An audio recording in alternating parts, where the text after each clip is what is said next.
I'm Al McFarland. Welcome to the conversation with Al McFarland. Glad to be here and glad to have you along as well today. As always, we promise robust conversation. I guarantee you today's program will not fail to meet that expectation, that promise. Before we begin, we want to invite you to support this program, support this work by becoming a subscriber. How do you do that? Go to YouTube, Insight News MN, and click subscribe. While you're there, click share, click like. We're trying to build our audience, our subscribers. We are north of 500. Our goal is 1,000. And you can help us get there by subscribing yourself, letting people in your networks know that you are a participant, you're a member, a subscriber, and invite them to subscribe as you have. So thanks, and we appreciate you watching, joining us from wherever you are. We stream this on about 5 different platforms, 2 YouTube platforms, one for Insight News Minnesota, as I mentioned, but also on the YouTube channel of the Black Press of America, Black Press USA. And we also stream it on 3 Facebook platforms, on Twitter and on LinkedIn. So wherever you are, if you're connected, we thank you. Stay connected, help us grow this, and we'll continue to deliver important conversations, as I've mentioned. Well, today's program is going to be interesting. I'm talking to 2 friends of mine who are warriors in the field of human rights, human dignity, civil rights, community, and more of the same. Starting off, I'm talking with Mark Anderson. And Mark Anderson is one of the principals at the Unity Community Mediation Team. He's going to tell you what that's all about. We'll take us through kind of UCMT 101 is what I call it. Give you a background, why the organization exists, why it came into being, and particularly get around to talking about their most recent information, and that is that they're celebrating the many successes the organization experienced. And when I say organization, it really means that the community experienced in the area of community relations and public safety.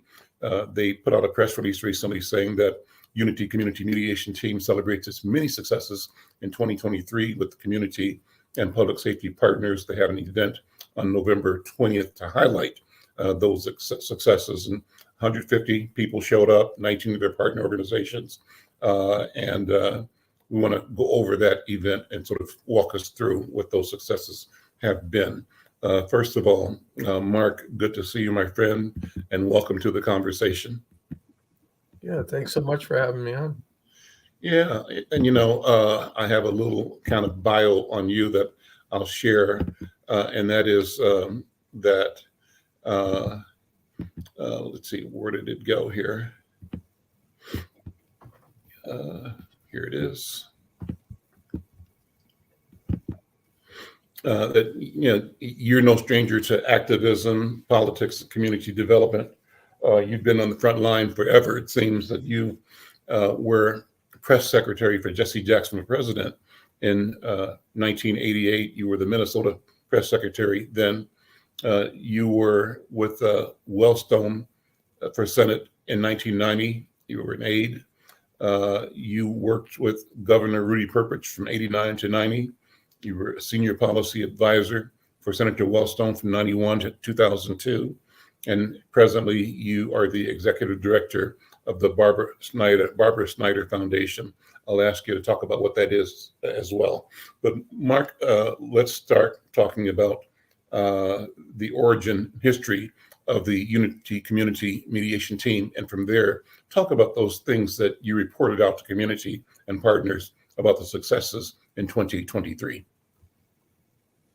Okay, yeah. Well, let me start at the beginning just to catch people up in case they're not familiar.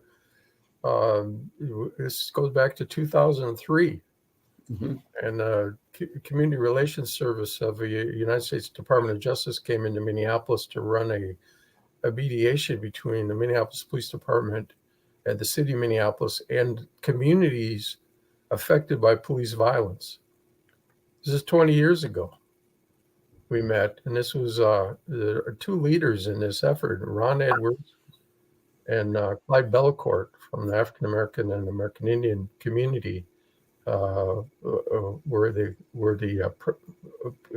key kind of figures in leading this off and getting this started. But it was broader than that. It was I was on there because of behavioral health. Barbara Schneider died in a police call a couple years before that, and when she was in the mental health crisis. And so we were invited to participate. I was invited to participate in this mediation because the Minneapolis Police Department had shot and killed or killed 3 people in mental health crisis in that 1 year. And so that was viewed as one of the issues in relationship to police violence in the city of Minneapolis. But really the main burden of this problem had been, carried by the African American community and the American Indian community historically in our city. And so we came together, a mediation team on the community side, and we decided to call it Unity Community Mediation Team. It was leaders from African American community, from several people from Native American community, as well as the LGBTQ community was involved in this, and the Latino community. And then I was involved as from behavioral health. And so we had a 40-page memorandum of agreement that really was all the issues that all of these community groups had with the police department, things that they said really needed to change immediately. And so we just put them all on the table, and they're all in the memorandum of agreement. And so for 5 years, we worked with the police department to ensure that all these provisions were implemented, and there were over 100 action items in the agreement. And so we worked on that. So that went for 5 years. And then, the mayor at the time, R.T. Ryback, decided after 5 years he did not want to renew the process. Mm-hmm. And so we stopped meeting. But when George Floyd was killed, this group came back together and said, we're gonna resume this process because the city of Minneapolis clearly has not dealt with this issue of police violence. And so we sat down. We did without the Department of Justice. We sat down with the police department and we said, we have an agreement. We signed an agreement back in 2003. Let's renew that agreement. Let's update it. And so we sat with them and we went through line by line, word by word, and updated it and added few things. And city attorney looked at it and they agreed they agree with the language in it. And so we're in the process now of implementing that new memorandum of understanding. So that's what the successes that you had mentioned that we announced in November last month, which was, so we this goes back again for 3 years, back to when George Floyd was killed, mm-hmm. and this work that we've been doing. But the first thing we did was we had revived the Police Community Relations Council process, which was created in the memorandum of agreement back in 2003. We revived that in the memorandum of understanding.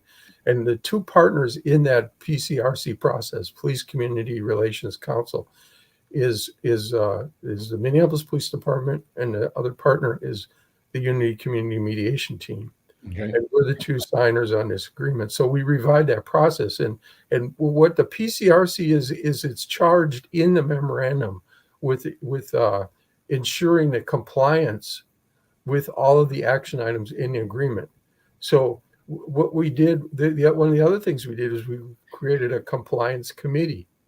So Unity Community has a compliance committee on our side, on the community side, and then we have a joint compliance committee with the police department, and these are the commanders and the deputy chiefs, assistant chief, etc., are on this committee, and we meet monthly with them, and we look at each action item in the agreement, and we ensure that it's being complied with in the policy and procedure manual of the Minneapolis Police Department. Or in some of the cases, some of the action items are things the community has agreed to do. Mm-hmm. And that leads us to the other success is creation of community-based sites where individuals can go and file a complaint against the police department, but they don't have to go to City Hall. They don't have to go to the police precinct. They can go to community organizations that they know and trust and where they're comfortable to go in and have a conversation about what happened to them and how can they become part of the process, which which is a new process now, and it's a little bureaucratic, but let me just explain a little bit.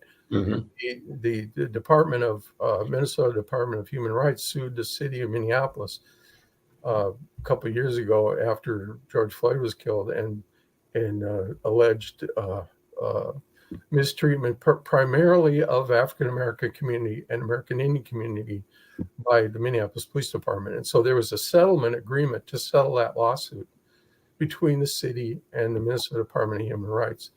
And so part of that settlement agreement is to create a new process for this complaint system.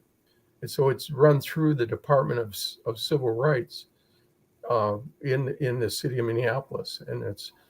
And so these community-based sites will feed these complaints into that process with the Civil Rights Department. So they'll be handled like any other complaint. It's part of the official process, but it's done in the community so that the community, has confidence that, they're going to, so they're not going to have to confront the person they're accusing of when they're filing the complaint. Right. They can do it in the community where they have the support. And so those are some of the things that we've been able to achieve in this last year. That's wonderful. Listen, let our friend and your partner, Al Flowers, is here. Bring Al in. Al, brother, good to see you. I've often described Al as the field marshal of the movement, and it's a responsibility and title I think that he wears and owns, because he's always everywhere on behalf of the people, organizing, mobilizing, explaining, and battling inaction, battling lethargy, battling misinformation, battling fear in our community. And I think what you described as one of the solutions, that is creating centers in the community where people can bring complaints, is a consequence of the attitude that we recognize that trying to go downtown often is intimidating for people, right? And why shouldn't we have the ability to express our concerns and make complaints in places where we feel we are valued and we're not approached as suspects just for showing up? And so, Al, good to see you. And thanks to you, and thanks to Mark and all the other members, Reverend Bethel of the UCMT. I'm just starting off by backgrounding it. Mark's background was excellent. And why don't you do the same thing? Talk about, from where you came as an activist working with Ron and those guys, how you move this ball forward. Your story has to include the fact that you've been a victim of police violence, at least in two occasions that I know. In one occasion, well, two that I know personally, because one, I saw you being taken down by the police at an Urban League community meeting. You were outside and I was standing across the street, and there was one officer talking to you for a minute. And before I got into the door of the Urban League a few minutes ago, you guys were struggling and you were falling or something like that. Maybe another that joined. Then another occasion, we had a front page story on you with your face almost like Emmett Till. You took a beating, and it was disgusting, horrifying, gut-wrenching. And but we and you told your story because it was the story that needed to be told. So you don't approach this as an academic. You approach this as a person with knowledge, personal, experiential knowledge about the consequence of rogue and uncivilized use of power by police and other public officials. So tell the story from your point of view, if you would, Brother Al. Unmute. Yeah. Okay. Thanks, Al, for the opportunity.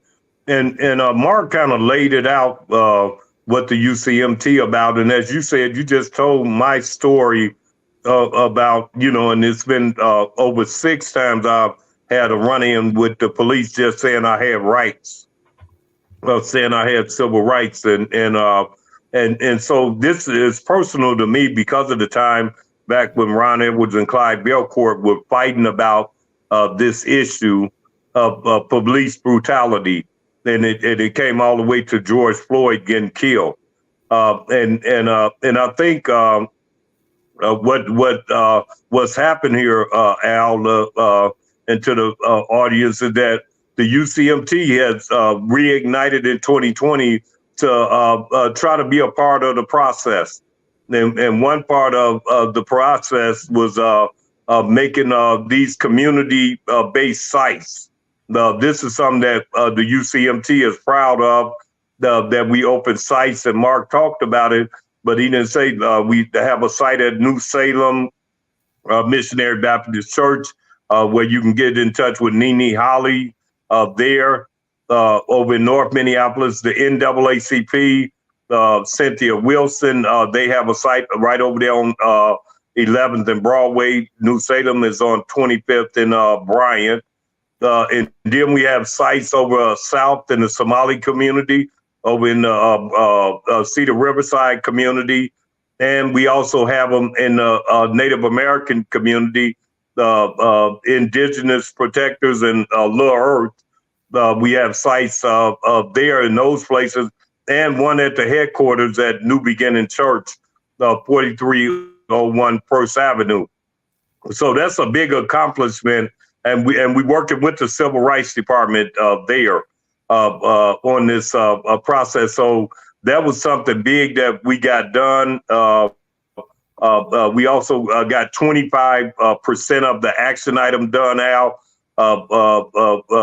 That's in the MOU. Then the MOU have the same thing, the settlement agreement, what the state has in the consent decree for the federal government. It has most of the stuff from the MOU in it. So while they are still signing papers and going to the judge, we continue to do the work, and that's why where we are right now. And we applied to be the monitor over the consent decree in the settlement agreement and the MOU, working with the city attorney, Human Rights Department, DOJ, Al. And it was 8 people that applied. They said we didn't make it through, even though we're the most diverse community. This is a real community team, Al, and that's why I'm glad I figured this out, so I shouldn't have no more problems figuring out as you moving your technology on how to get here, so we could tell these stories of what's really going on here. And so right now they're in the middle of picking out who's going to be the law firm that monitors this whole thing. And no consent decree has ever worked without the community. They have a lot of them, but they never had a community group like this one we have. And we applied for it, and they said, no, you don't get to do it. So we requested more information. Okay, well, who's the people selecting the people that's going to monitor us in Minneapolis? Who's selected that? And the process is not open to the public right now. That's why it's good to have this avenue to talk about what they're doing. So we applied. We got everything we should have. We got Anita Urbina, the former Civil Rights Commission chair. She wrote it up. We did everything right, Al. And then they say, well, we don't want y'all to do this part, but here goes the money part, because it'll probably be $2-3 million that they're going to give some firm to monitor us. And that's what my concern is. And then even that, Al, I could say they asked a prominent Black lawyer, one of the law firms that's supposed to monitor it, asked a prominent Black lawyer to be a part of their process. And when the lawyer asked him, okay, well, what you want me to do? They said, nothing. We want you to sit there. You're going to get a check. And that's what we're facing right now. That's why it's important for me and Mark and to be on here to tell this story, because we don't know what's going to happen. But sometime in January, they got to make the selection, and this is what they telling people. So we got to figure out, are you really trying to fix the situation, particularly with the African American and Native community? Or is this something that you just trying to say, okay, we did that, and wait us out, wait our time out, right, Al, as they usually do, try to wait us out on getting justice and see if we'll go away, if everybody will go away. And that's the problem they have with us, that we were there 20 years ago. So you can't trick us now, because we know what you're doing. We know you'll put it to the side for a year or 2 years, and then we get nothing done. And that's why what you started off talking about, what happened to me, I can't use my story of them beating me to fight this battle here, because it's too important to our people to say, no, wait a minute, I know they beat me, but I know we need law enforcement. We have things in our community that we got to fight against crime and all of things that other communities don't have to fight as hard for. And so that's why I'm using my voice to say, no, we need law enforcement. We need to figure out how to recruit African Americans to be police officers, because the only one ain't recruiting in the community is us. Mm-hmm. Every other community, I said, the Somali, the Asian, the Latino, they're registering right now to be police. And in 20 years, we'll look at Minneapolis and you won't have African-American police like how we respect our community. You will have African immigrants, you'll have everybody else, but you won't have us. And that's a problem, because we know what they did to us. And so it's easy for us to hate, but what's the solution?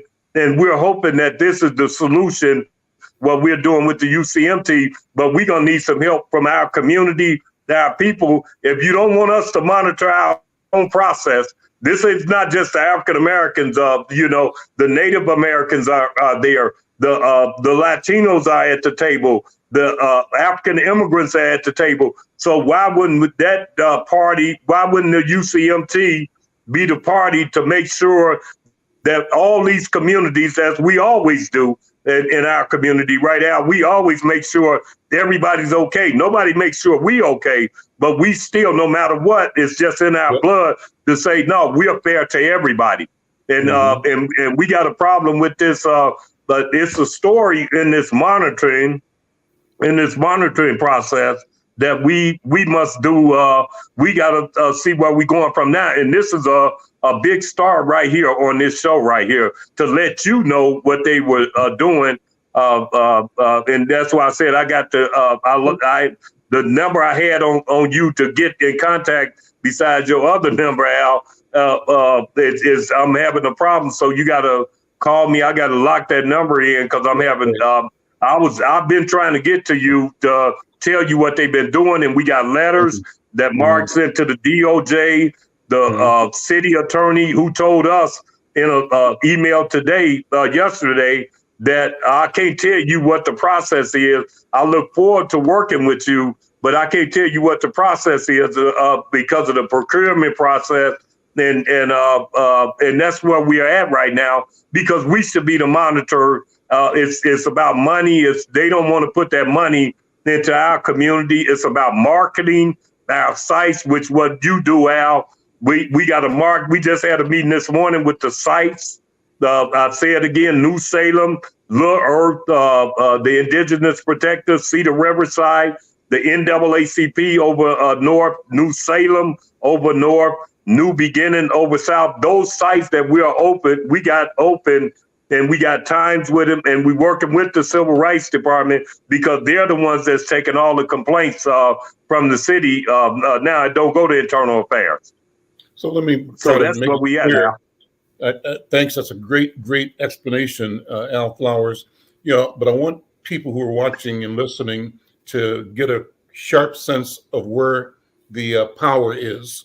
And you say they are not wanting to select UCMT, and they are holding out to get some other organization or team to do the monitoring. Who is the they? Is it the mayor's office? Is it the civil rights department? Is it the city council? Where is the power here?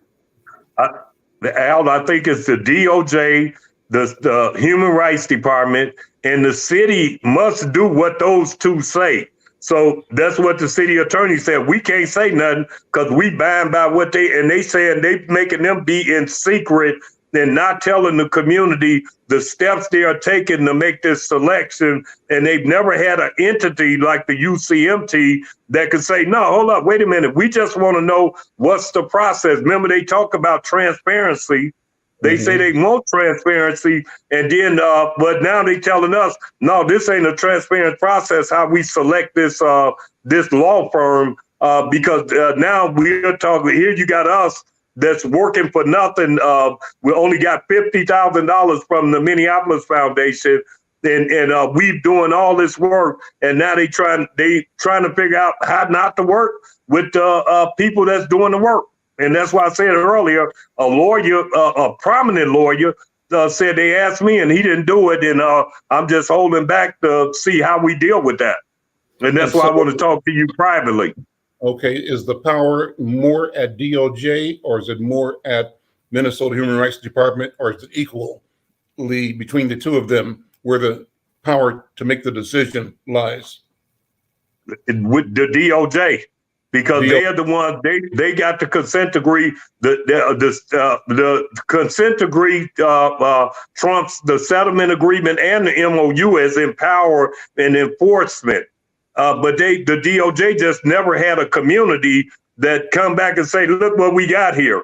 And I'm talking about these. Our team is executive directors of organization that represents, the American Indian Center.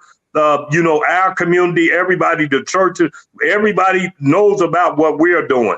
And so they don't know how to deal with us because now the information would flow freely if the community have it.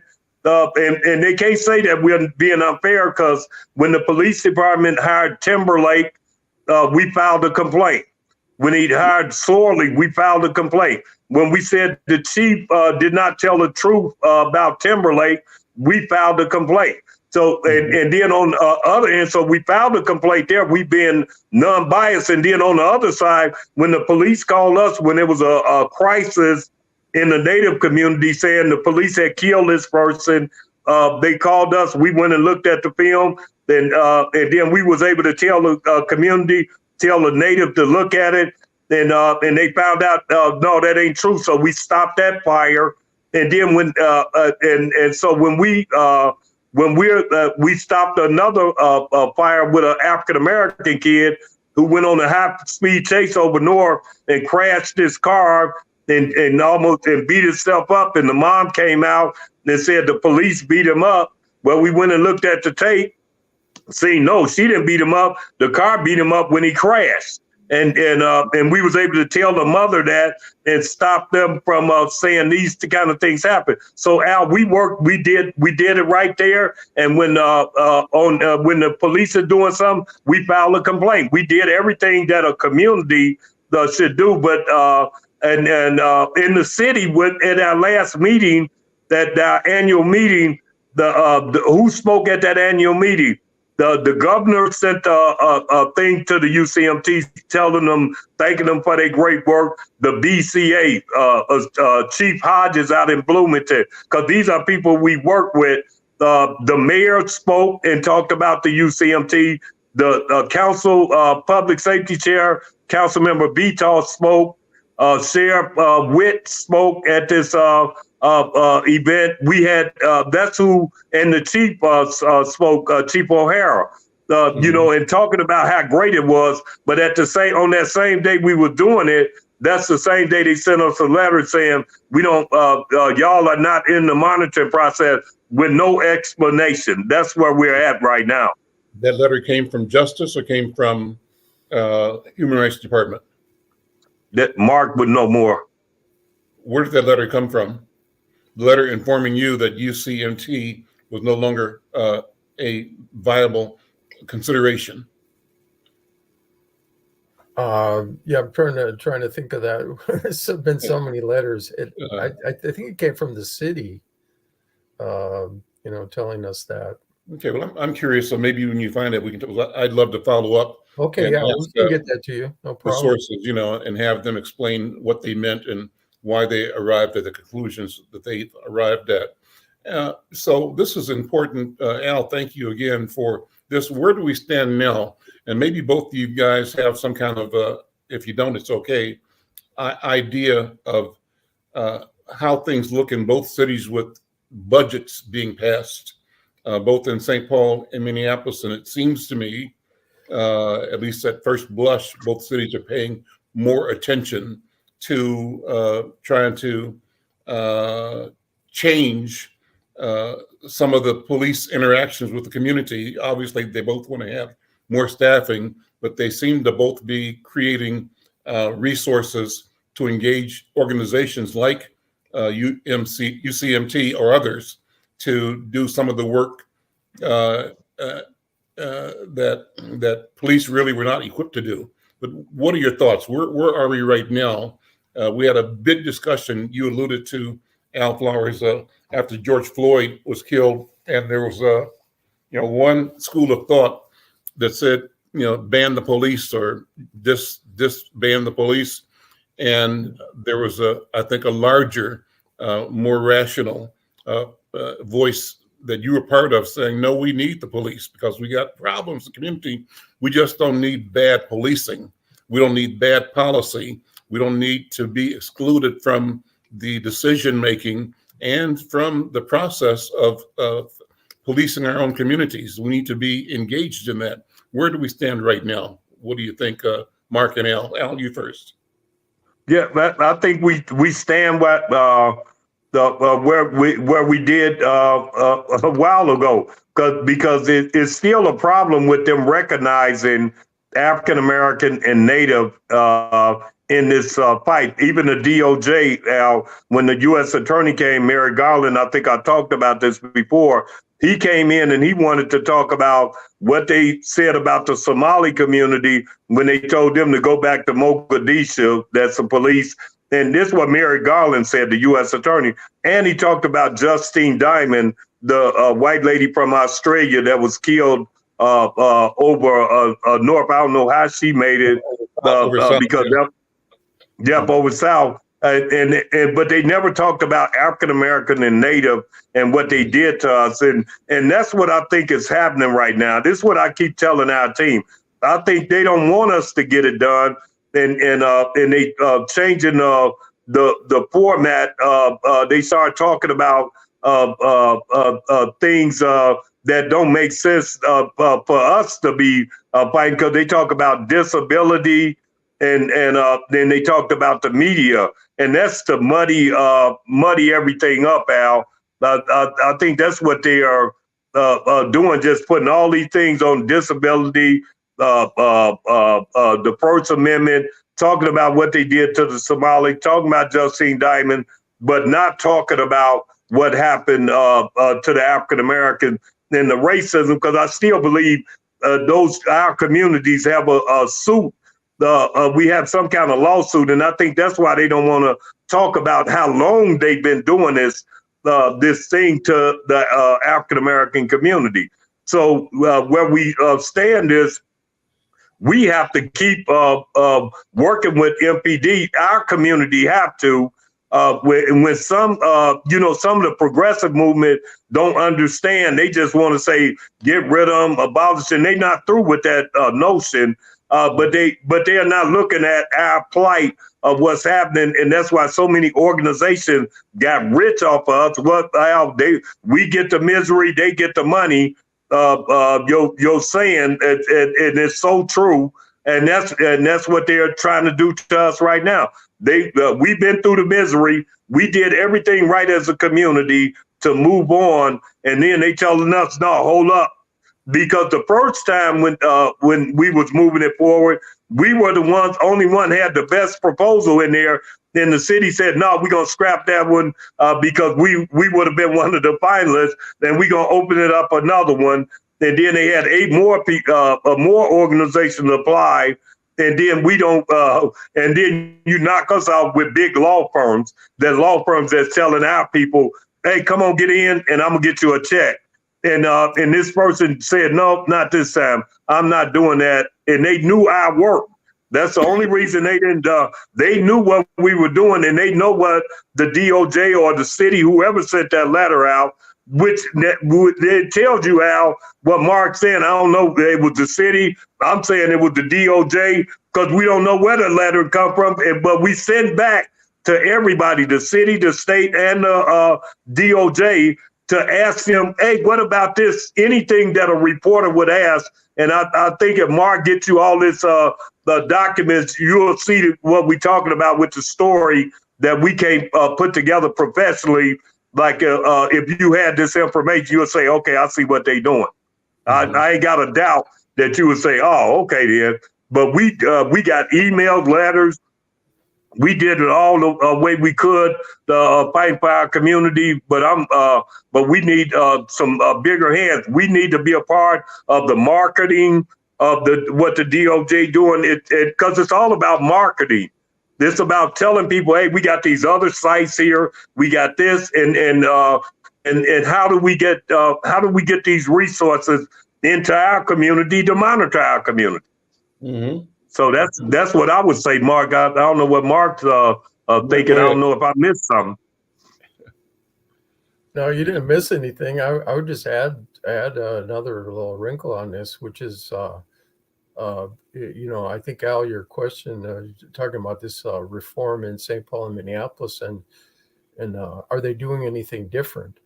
And I tell you what the chief of police in Minneapolis said. He told us this. I don't know, a week or two ago. The public has an expectation that after George Floyd was killed, there would be significant changes in public safety in Minneapolis. We haven't done anything. Mm. And what happened was when they made these cuts to the police budget, it came out of the community-based programs. It came out of the PAL program, Police Athletic League, where the children have a chance to have a positive interaction with police officers.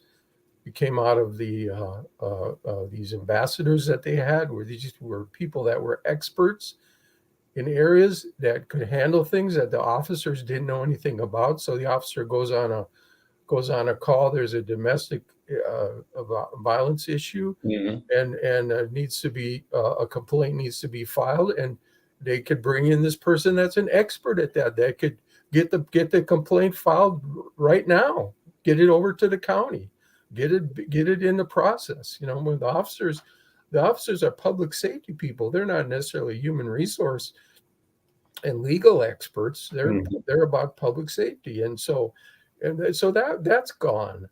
All these programs that Chief Arredondo had tried to bring in to make the police department more engaged with the community were the things that were cut. And then all these people left the department, huge number of people left the department. And so that now they're so understaffed, and they're just running from call to call, and they're not engaging with the police. And so the city, the people that said, defund and dismantle, they had this rhetoric that they were going to do something new and different. But the reality is that the programs that have been done it's not fixed the problem. And it has not. What they need to do is to engage with community, mm-hmm. And they're not engaging with community. They're going out and hiring people, little groups of people and individuals, on this, as Al says, on this procurement process.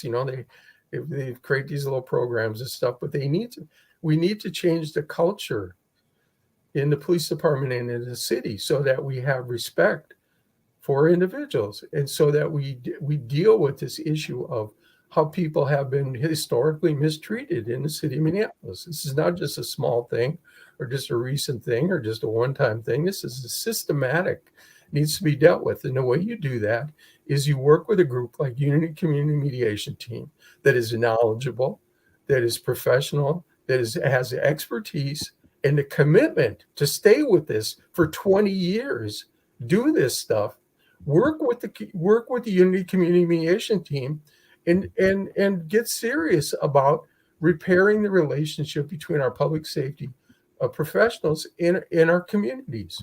That's what we need to do. And I can't speak for St. Paul, but in Minneapolis, that's what we're saying is you're not doing it. You're not involving Unity Community Mediation Team. You're excluding. You're trying to go around us. You're talking to people behind closed doors who are our friends, who come and tell us they're trying to get around you, and so we know what's going on. Everybody in Minneapolis that's working on these issues, civil rights issues, police issues, community issues, they all support what we're doing. And so whatever they try and do to circumvent, we know what they're doing. So is that a national playbook, or is it a state playbook, or is it a local playbook, or combination thereof? I think you're exactly right. But the question is, how do we pinpoint the author of the strategy or the current shot caller, for lack of a better term? I think that the practice, the policy and practice you described properly, Al, when you said that they try to just spin the ball until they leave, then they hand it off to the next group, and they spin it for 4 or 5 years, and they hand it off, but the problems remain, and that group feeds itself and funds itself, but doesn't apply the resources to the creation and the nurturing of solutions from within the problem arena, as defined by the people who have been described as the problem and who are aggrieved by the process and by the official and unofficial marginalization and exclusion. And so how do we get to the lever, the person who's got their finger on the lever, and challenge the process, and again, deliver transparency, demand transparency? What do you think? Al, if I can, I want to answer that, and because you said something about the budget and what they doing budgets now. Mm-hmm. But the budget's what right now with the city of Minneapolis about mental health, all these different avenues that we have to have. They putting them in. They amending the budget right today as we speak, and to make sure that they take care of some of them crisis situations. And so that part we ain't got. We can let them see what's going to come out of that budget, which is going to be a lot of help in there to help with different kind of homeless, mental health, and all that. So this way we can focus on what we doing over here. And like Mark said, one of the persons they called out was the Minneapolis NAACP. That's an old tactic where okay, let me get the NAACP involved. If I get them involved, then I could get around the UCMT. Well, we was meeting with the NAACP. They one of the sites that we opened up. They're one of the sites. So this ain't happened before. Well, we're locked up, whether it's the NAACP or Urban League, we're locked in to doing the right thing here, Al. And that's what we got to do now is what we saying, this letter, because we need insight. Well, that's your news. That's the inside conversation. That's inside news. We need insight on how do we connect to find out who these persons is. And when you see the letters we sent to the DOJ, we got a lot of backup documents that you could ask a question. Hey, where's this at? And it might come faster to you because they were telling the NAACP, this is what we doing. This is what the human rights did. She just said it this morning, but she's telling us what they doing because we at the same table. But they thought I'm gonna go over here, to break us apart, and we still together. And that needs to be noticed. What you read off talking about the organization was there, Al. How do we do this? That $2 or $3 million should come to our community. It ain't got to go to us. It can go somewhere that the community can use that money instead of a big law firm that's just going to chop it up and take that don't care about what our issue is. is the law firm from here or is it going to be out of state? And if we have to work with a law firm, why wouldn't they say, hey, y'all need to get together with the UCMT and with their community to do the marketing strategy? Because they don't know how. Every meeting they go to is a majority white community coming in, and they trying to come in and see what's happening with our police. They're not coming in there to tear it down. They coming in there and say, hey, what are y'all doing? Because a lot of people concerned that we only have 300 officers on the street in Minneapolis when we should have 700. So that's the strategy. We need to know how to move it forward. I need to know this is a big deal to me. This conversation right here to let you know. This is what they've been doing while we've been, and we working every day, Al, on it. But this is what they doing to us now, pushing us back with money, power. And I don't believe the city want them to do. The city said, no, you should work with them, but the city ain't got no control over it, no power over it. This DOJ, it's really the DOJ right now. The Human Rights Department and the city is hiding behind this what the DOJ saying, which is not transparent, and that's what they said they want to be. And this goes back to the Crime Act back in the 1990s, the big Crime Act, which is a part of this mass incarceration problem we have right today. That's where this consent decree process originated. It's a section in that crime bill, and they have been implementing it for over 30 years, because that's how old that bill is. And they've never had a community participant in a significant way in that process. And they're trying to, that's their playbook, is you go to the law firm, you bring in some maybe community leaders to give you some cover with the community. And then you create a checklist of a million things that you ask the police department to do. They check off all those things, and then you say, you're done. That's their playbook. That's what they do. And we're saying that's not working. It hasn't worked. It's not working. We have to do it the Minneapolis way. And let's bring in the community into the process. Let's really hold people accountable. Let's change the relationship between the police department and the community and fix this problem. And so that's what we're up against. And it's so it gets to the way our federal government works. And this bill, most of the people weren't there when the crime bill was passed, but there it is. It's in law. So we need to have a different approach, and we need to stop, just doing the same thing over and over and over again. If it's not working, let's bring the community in.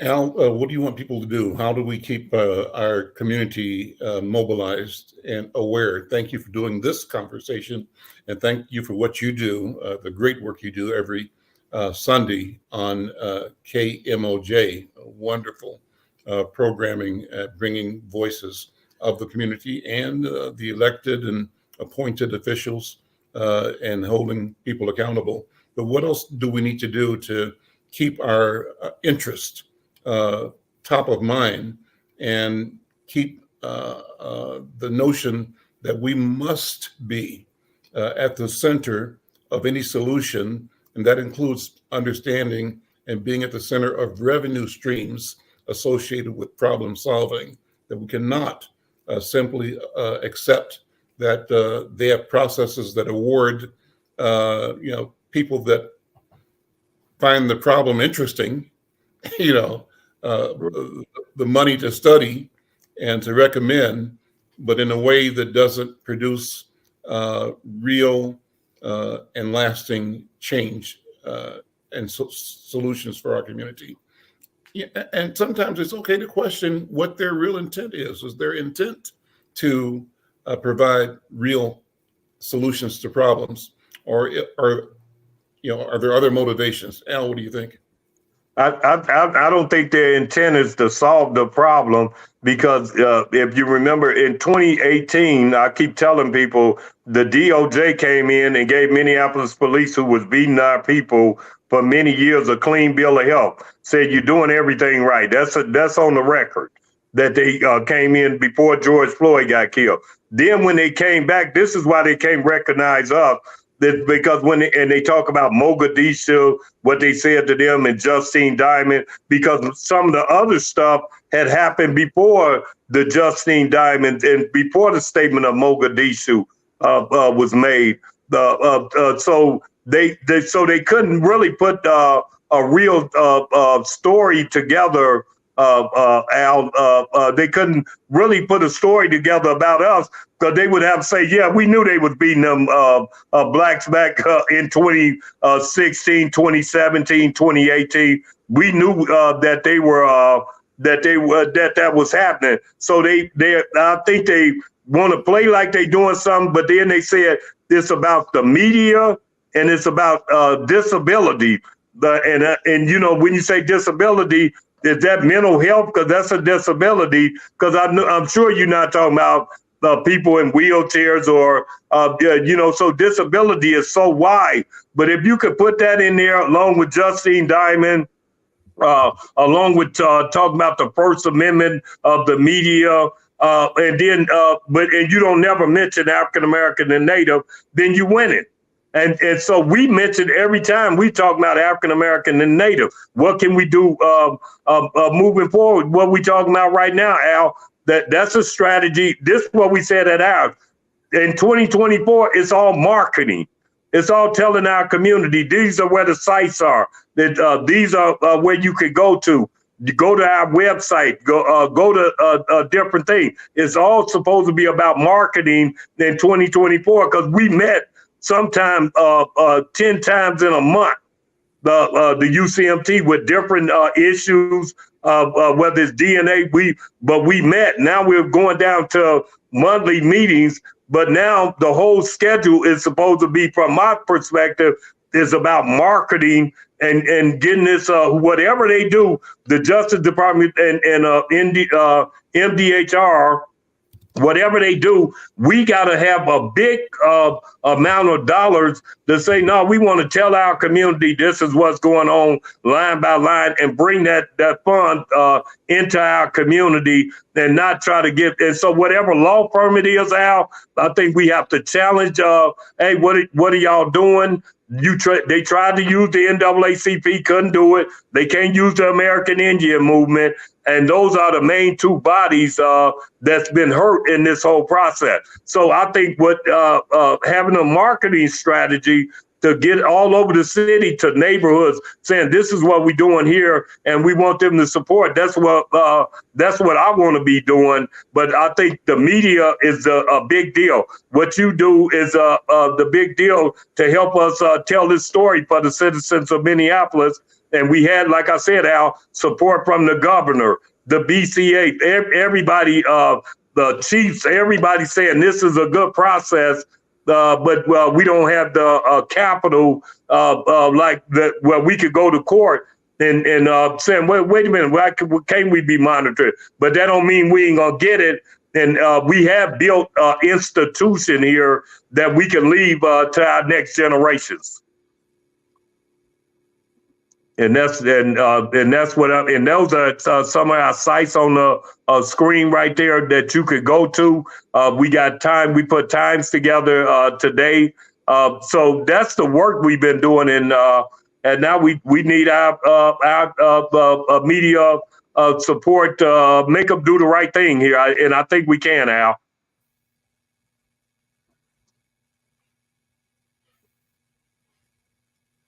Yeah, this is action items that were completed. It's a list that we handed out at our annual event, and so you can see, and there's significant things. It's a number. That top section is all use of force issues. You know, I mean, these are significant issues that, and sometimes they've actually gone. Minneapolis Police Department has gone back and corrected and updated their policy and procedure manual based on a conversation we had with them, where we said, no, you're not in compliance. Here's what it says in your policy and procedure manual. And so they've actually gone back and changed that. So this is real. It's significant. And we're just getting started. As Al said, we've got 25% of these action items completed. And then after we do the compliance at this level, then it's the enforcement level. So are the officers following the policy and procedure manual that's been updated to agree with the memorandum of understanding that we have with the police department? If they're not following it, that's the complaint process. Then we go officer by officer.